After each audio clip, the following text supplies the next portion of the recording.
In November 2002, Gambino crime family mobster Mikey Scars DiLeonardo wore a wire and recorded a conversation with Gambino family acting captain Frank Cali.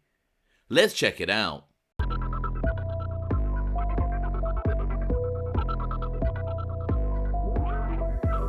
I'm James Gladwish and welcome to OC Shorts, bringing you detailed historical snapshots of the American Mafia and other organised crime.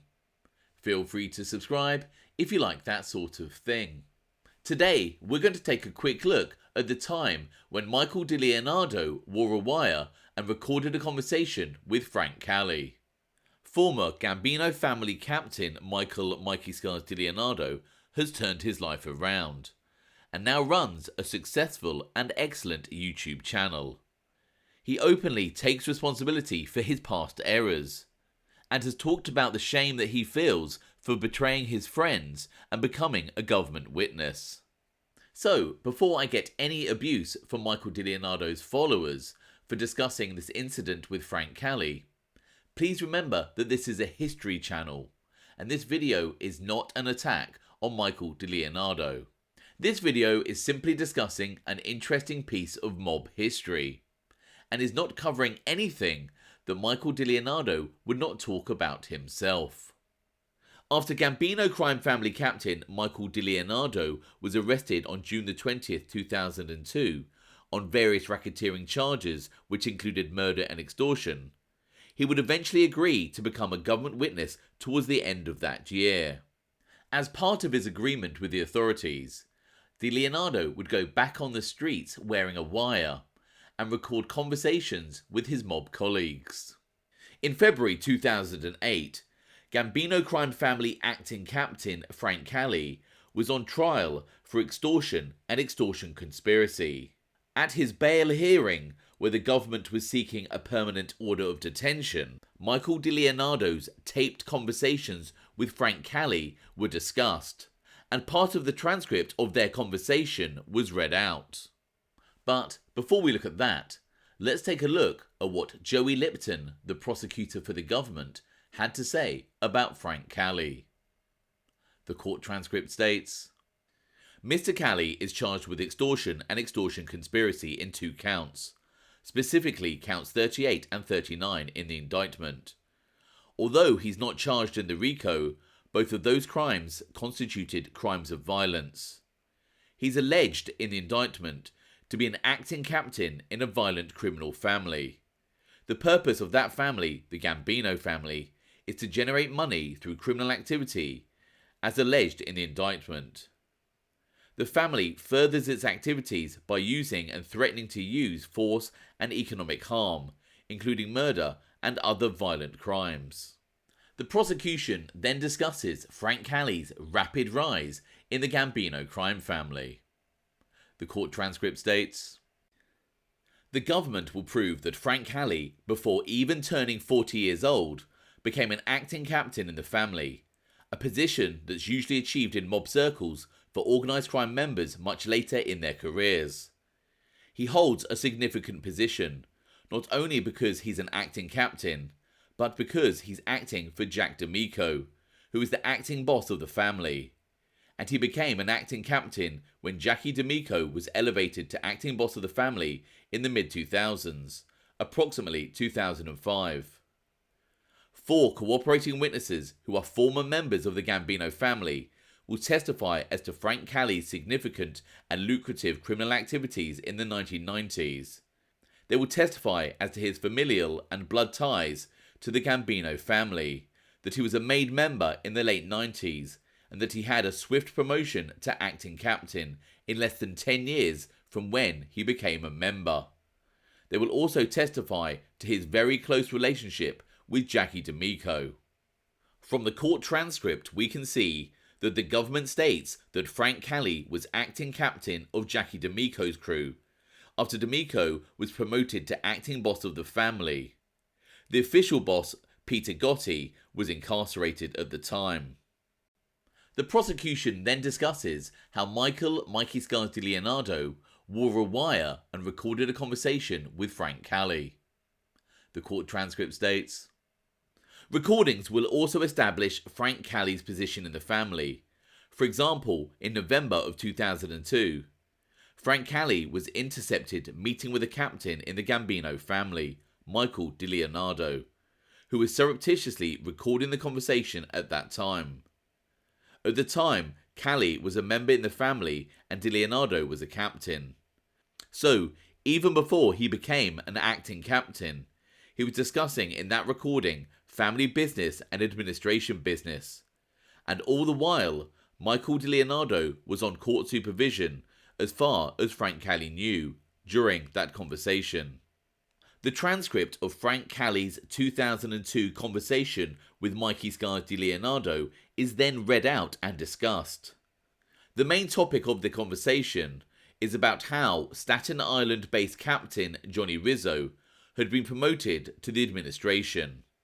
Before we take a look at the transcript, the individuals mentioned in the conversation are as follows. John RIzzo, a Staten Island-based Gambino crime family captain. Peter Inzerillo, a Gambino mobster and close friend of Frank Cali, who was also his second cousin. Joseph Jojo Carozzo, a highly respected Gambino mobster and the family's consigliere. The mobster, referred to as Tony Megli and Tony Meglia, is powerful Connecticut-based Gambino mobster Anthony the Genius Magali. The Arnold Squitieri mentioned in the transcript is Arnold Squitieri, who was an acting boss of the crime family in around 2002. So, let's take a look at the conversation between Michael DiLeonardo and Frank Cali, discussing the promotion of Johnny RIzzo. The court transcript reads, Mr. Lipton. It's November, specifically November 27th, 2002. He's discussing that Gambino captain John RIzzo has been elevated to the administration of the Gambino family. Cali, this is his words. So when I heard that, I said, Pete, and I'll fill in what the government proffers he's talking to, Pete Inzerillo. I said, go see Johnny RIzzo, the Gambino captain they're referring to. I didn't hear anything. I mean, I've seen Jojo, referring to Jojo Carozzo, the consigliere of the Gambino family. Tony Megli, who is also the person they're talking about, who is a captain. I seen everybody, but I never heard anything. You know, I heard and I says, go see Tony, referring to Tony Megli. Go see John, referring to John RIzzo, because John, they took him away from there. DiLeonardo replies, yeah, where did they put him? Cali, they put him, the administration, referring to the administration of the Gambino family. DiLeonardo, that's the move. That's this little Jojo, referring to Jojo Carozzo. Cali, and? DiLeonardo, I've got some advice for you. Run for the fucking hills. These guys are bad buys, Frank. Yeah, now I see the move. In this segment of the conversation, it would appear that they are saying that one of the men behind the elevation of Staten Island captain Johnny RIzzo to the Gambino family administration is family consigliere Joseph Jojo Carozzo.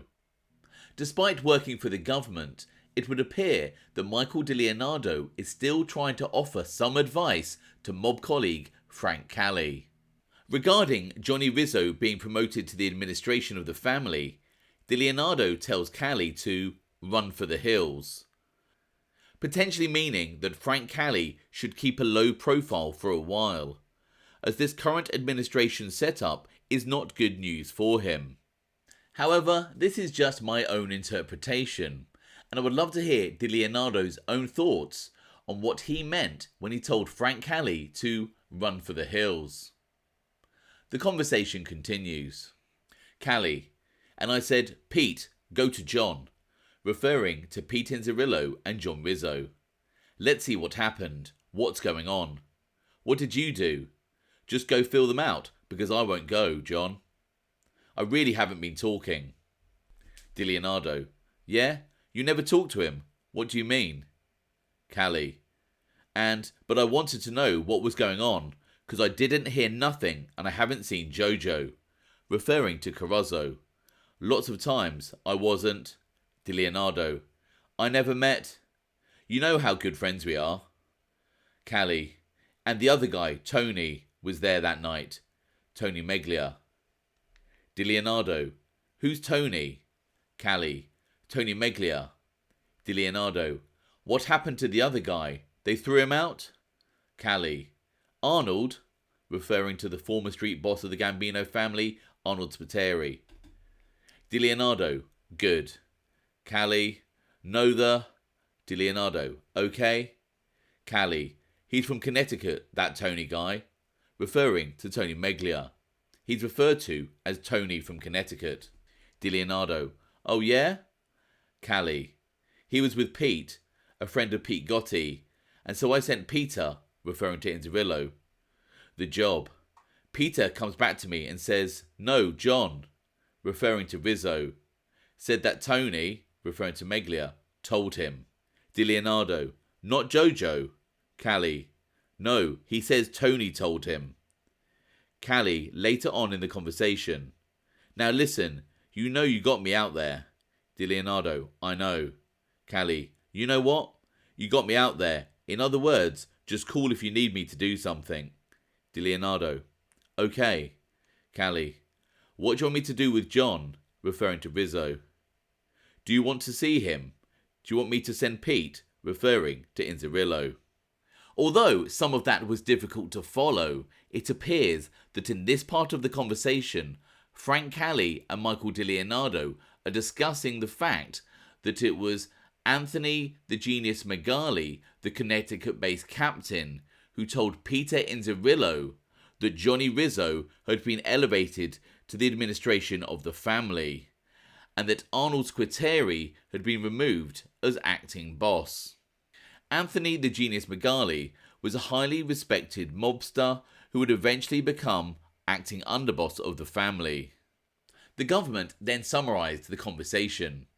The transcript reads, the government proffers that this conversation relates to Cali telling DiLeonardo that he had Gambino soldier Peter Inzerillo, who was Frank Cali's second cousin, talk to Gambino captain John RIzzo, who heard from Gambino member Anthony Meglia and not from Jojo Carozzo that RIzzo had been elevated to the administration of the Gambino family, and that former street boss Arnold Squitieri was no longer part of the administration.